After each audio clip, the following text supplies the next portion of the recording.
여러분 안녕하십니까? JTB 뉴스입니다. 완주의 한 군의원 아들이 석연치 않은 과정을 통해 완주군 환경미화원으로 채용된 의혹 보도해드렸는데요. 지난해 완주군 행정사무감사에서도 이 문제가 거론됐던 것으로 확인됐습니다. 면접관 선정 과정도 논란이지만 해당 의원의 아들은 올해 초부터 정상적으로 근무를 하고 있습니다. 첫 소식 정원익 기자입니다. 지난해 11월 열린 완주군 행정사무감사 특별위원회 회의록입니다. 당시 환경위생과장은 환경미화원 자격 요건에 운전면허 1종 이상 소지자를 명시해 군수 결재를 받은 뒤 사흘 만에 자신의 전결로 이 부분만 빼고 채용 공고를 냈다고 시인했습니다. 최종 결재권자인 군수에게 받은 결재를 자신이 뒤집은 셈입니다. 실무를 맡은 당시 담당 팀장은 일부러 뺐다고 주장하다가 자신이 실수했다고 말을 바꿨습니다. 내가 실수로 뺐어요. 뭘 잘못한 거. 그 전에 있었던 문서를 갖다 공고를 해버린 거예요. 참고 작가 그러고. 면접관 선정 과정도 논란입니다. 당시 과장과 팀장이 면접관 2명을 지정하고 과장 자신도 면접관으로 직접 시험장에 들어갔습니다. 지정된 면접관 2명 가운데 1명은 이번 논란에 휩싸인 군의원과 같은 마을에 사는 전직 공무원이었습니다. 최종 합격자가 뒤바뀔 수 있는 여지가 적지 않습니다. 나 공무원 생활했을 때 그분이 공무원 했었어요. 말은. 그래서 내가 그 친분이 있기 때문에 내가 그분을 한 거지. 여러 논란 속에서도 해당 의원의 아들은 올해 초부터 아무런 문제 없이 완주에서 환경미화원으로 근무하고 있습니다. 완주군은 면접관 선정 기준 등 채용 절차를 보완하는 것만으로 문제를 비껴나가려 하고 있습니다. 그걸 좀 해결하기 위해서 이번에 그 보완을 하려고 한 사람도 아무것도 모르는 상태에서 올 수 있어. 정부가 공공기관의 채용 비리에 대해 전수조사에 나선 가운데 이번 채용 의혹에 대한 조사도 이루어질지 주목됩니다. JTB 뉴스 정원익입니다.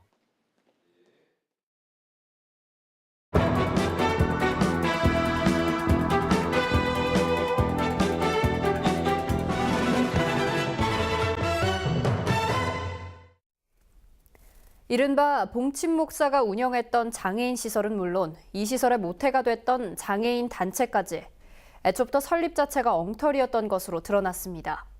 그런데도 전주시와 전라북도는 이 시설에 수억 원의 보조금을 지원했습니다. 하원호 기자입니다. 이 목사는 지난 2009년 전라북도에 장애인 자활 사업을 하겠다며 비영리 민간단체를 등록합니다. 그리고 이 단체를 운영 주체로 삼아 장애인 주간보호센터를 설립합니다. 이 단체는 제대로 설립된 걸까? 이 목사의 부탁으로 운영위원을 맡았다는 전모 씨. 회의에는 한 번도 참석하지 않았지만 회의록에 이름이 등장합니다. 그 후로 제가 이렇게 거기를 가보거나 뭐 회의를 참석하거나 그런 적은 단 한 번도 없었어요. 내가 혹시 올라가 있으면 빼라. 그렇게 한 적은 있었어요. 전라북도는 최근 이 단체 회원 명부 등이 허위로 기재됐다며 단체 등록을 말소했습니다. 지금 회원들이 있어야 되는데 회원들이 전혀 있지 않고 없는 상태에서 회원이 있는 것처럼 그렇게 현재까지 해왔고 실질적인 활동이나 회비를 낸 것도 없고. 장애인 주간보호센터도 마찬가지입니다.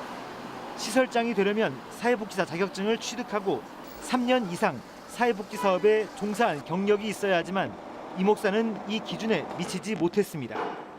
일부 시민단체가 1년 전부터 문제를 제기했지만 전주시는 아무런 문제가 없다며 버티다 지난달에서야 시설 폐쇄를 결정했습니다. 이 목사와 시설장이었던 김 전 신부가 사기 등의 혐의로 재판에 넘겨진 뒤였습니다. 법제처까지 질의를 다 했었거든요. 그래서 이제 할 때마다 의견이 이렇게 엇갈려서 나와서 그 부분에 대해서 좀 시간이 좀 경과된 부분이 있죠. 결국 이 목사가 운영했던 장애인 주간보호센터는 물론 이 센터의 모태가 됐던 비영리 민간단체도 모두 엉터리 서류로 설립됐다는 사실이 뒤늦게 드러나게 된 겁니다. 설립부터 엉터리였던 이 장애인 시설에 전주시와 전라북도는 설립 이듬해부터 올해까지 5년간 보조금 4억 6천만 원을 지원했습니다. 당시에 서류가 접수되었을 때 허위 서류를 판명하고 보류했다면, 반려했다면 이 사건이 이렇게 벌어지지 않았을, 예방이 됐을 수 있는 사건입니다.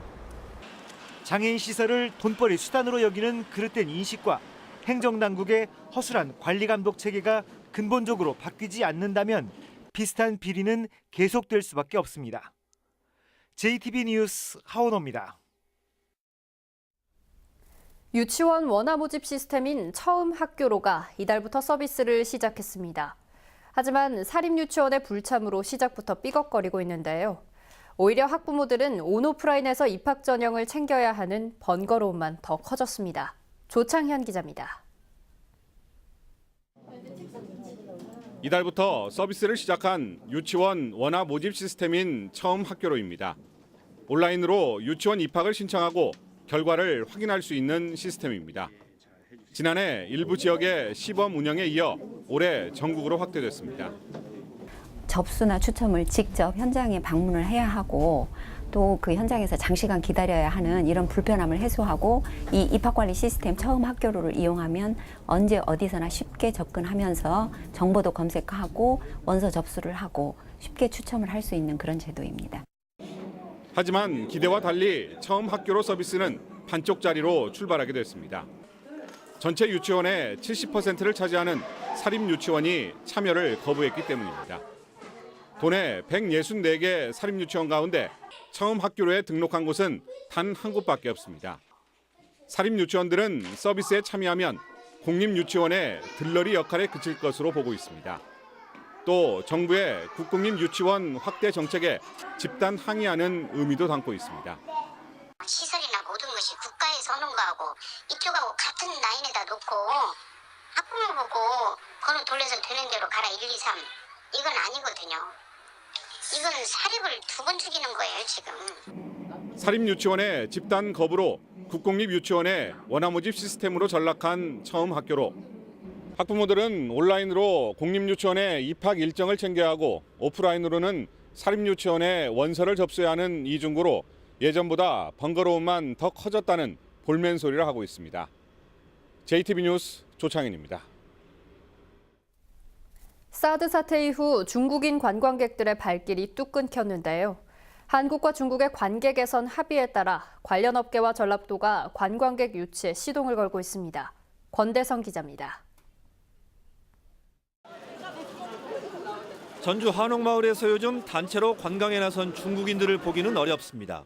작년에는 9시 되면 그냥 한 50명씩 서가지고 있었는데 그러다가 조금 비고. 실제로 전주시가 빅데이터를 분석한 결과 지난 9월 중국인 관광객은 5,700명. 지난해 같은 달보다 3분의 2가 줄었는데 모두 개별 여행객입니다. 단체 관광객이 없다 보니 여행사의 중국인 관광객 유치 업무는 개점 휴업이나 마찬가지입니다. 전주의 이 여행사는 중국인 관광객 유치를 보던 직원들이 장기 휴직 상태입니다. 다만 최근 한중 양국이 관계 개선에 합의하자 시간은 좀 걸리겠지만 기대를 하고 있습니다. 다시 좀 좋아지는 관계가 있다 해가지고 지금 중국 현지 이제 거래처라든지 이런 부분에서 지금 계속 대화를 하고 있어요. 전라북도도 관광객 유치 준비를 서두르고 있습니다. 인터넷을 통한 영상 홍보와 더불어 태권도와 문화 등 주제와 계층에 맞는 상품 개발을 여행사와 협의하기로 했습니다. 분야별로 목적을 가지고 저희들을 방문할 수 있도록 해서 목적 관광을 얘기하는 것입니다. 그래서 목적 관광을 좀 아까 말씀드린 그 축제나 그런 것들을 연계해서 좀 유치를 해보자 그런 계획을 하고 있습니다. 전라북도는 내년 전라도 방문회에 맞춰 전라남도는 물론 충청북도와 청주공항을 통한 관광객 유치 협의도 다시 시작할 예정입니다. JTB 뉴스 권대성입니다. 고창에서 풍성한 국화의 자연 생태를 감상할 수 있는 국화축제가 막을 올렸습니다. 임실군이 임실앤치즈 유통센터를 열어 농가소득 증대에 도움을 줄 것으로 기대됩니다. 시군 소식 나금동 기자입니다. 아름다운 가을과 청정한 자연을 마음껏 누릴 수 있는 고창 국화축제가 화려한 막을 올렸습니다. 지난 3일 개막한 이번 축제는 오는 19일까지 고창 고인돌공원에서 열립니다. 이번 축제는 국화향기 산책로 탐방, 식용국화로 요리하는 오감만조 국화체험 등 다채로운 행사로 펼쳐집니다. 남원 지리산 허브밸리에서 가을 향기 체험 행사가 열립니다. 오는 19일까지 열리는 이번 행사에서는 허브 채취, 허브 오일 추출 등 여러 체험 활동을 통해 풍성한 가을 허브 향기를 느낄 수 있습니다. 임실역 앞에 임실 앤 치즈 유통센터가 문을 열었습니다. 임실군을 찾는 관광객들이 치즈를 보다 쉽게 구할 수 있고 관내 유황업체 및 낙농가들의 소득 증대에도 크게 기여할 것으로 기대하고 있습니다. 이 센터는 유제품 판매장과 유제품 입고부터 출고까지 한 번에 할 수 있는 원스톱 설비를 갖췄습니다. JTB 뉴스 나금동입니다. 지난 10여 년간 노인 일자리가 비약적으로 증가했지만 공익형에 편중되고 있습니다. 국회 김광수 의원은 지난 2004년 이후 노인 일자리 사업이 18배나 성장했지만 정부나 지자체가 주도하는 공익형 일자리가 대부분을 차지했고 상대적으로 노동 강도가 더 높고 보수가 낮은 시장형 일자리의 경우 임금 인상률이 훨씬 낮았다고 말했습니다. 김 의원은 국가재정을 투입하는 방식으로는 갈수록 증가하는 노인 인구의 일자리 문제를 해소하기 어려운 만큼 민간 주도의 시장형 사업을 적극 육성해야 한다고 주장했습니다. 전라도와 각 시군이 만든 공공기관 53곳이 채용비리 특별 점검 대상에 포함됐습니다. 행정자치부는 전북개발공사와 전주시설관리공단 등 전라도와 14개 시군의 공공기관 53곳을 대상으로 2달간 채용 실태에 대한 특별 점검을 실시합니다. 행정자치부는 채용 비리가 의심되거나 적발되면 감사원 감사는 물론 수사도 의뢰할 예정입니다. 군산 페이퍼코리아가 74년의 조촌동 시대를 마감하고 국가산업단지로 공장을 이전했습니다. 군산 페이퍼코리아는 오늘 신문용지와 포장용지 등 생산라인 가동을 중단하고 다음 달부터 군산 2국가산업단지에 마련된 새 공장에서 제품을 생산할 예정입니다. 1943년 북선제지로 시작한 군산 페이퍼코리아 조촌동 공장은 고려제지와 세대제지, 세풍제지로 이름을 바꿔오면서 국내 제지업계를 이끌어왔습니다. 내년 전라도 정도 1000년을 기념해 전라도가 오는 10일 전라남도, 광주시와 2018 전라도 방문의 해를 선포하고 관광객 유치에 나섭니다.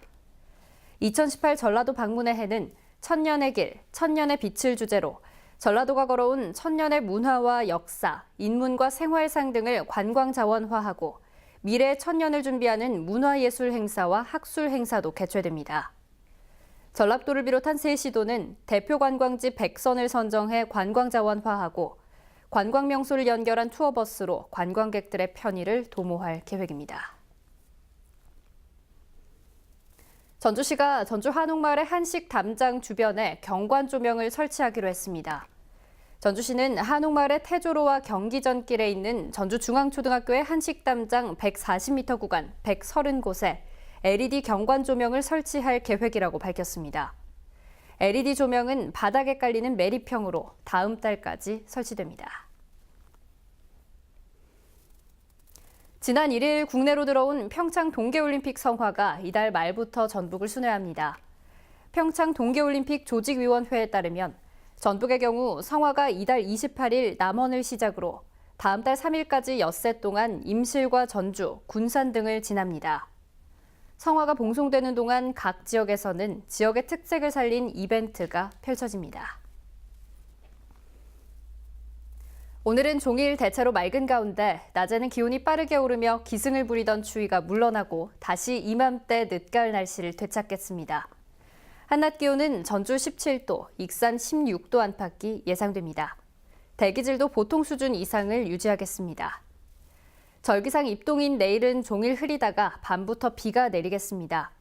비는 모레까지 이어지겠고 예상되는 비의 양은 5mm 내외로 많지 않겠습니다.